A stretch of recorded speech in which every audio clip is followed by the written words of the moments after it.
In today's video, I'm going to teach you how to change text color in CapCut PC.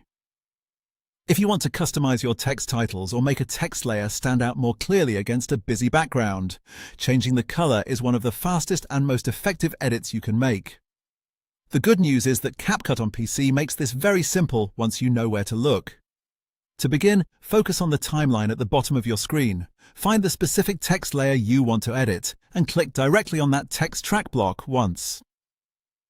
This is an important first step because it tells CapCut exactly which text element you want to modify.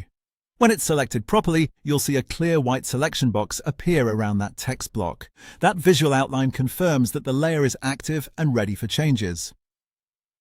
Once your text element is selected, move your cursor up to the Properties panel in the top right area of the interface. This is where CapCut keeps the main controls for editing text. At the top of that panel, you'll see the tab options. Click on the Text tab and then make sure the Basic section is selected underneath it. The Basic subtab is where you'll find the core text styling controls, including font, size, and of course, color. Now it's time to actually change the text color. In the Basic Properties area, scroll down a little until you reach the color swatch. It usually appears as a colored square box. Click directly on that color square to open the full color palette. Once the palette appears, you can choose the method that works best for you.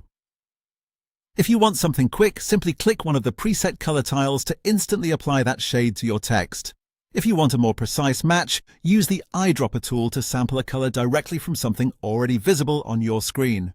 As soon as you make your selection, look at the preview window in the center of CapCut. You'll see your text update immediately to the new color, which makes it easy to test different options and decide what looks best in your project. This live preview is especially helpful if you're trying to improve readability or match a certain visual style. And that's it. You selected the text block, opened the text settings in the top right panel, went into the basic controls, and used the color swatch to apply a new color. Just a few quick clicks, and your text has a completely refreshed look. You're all set.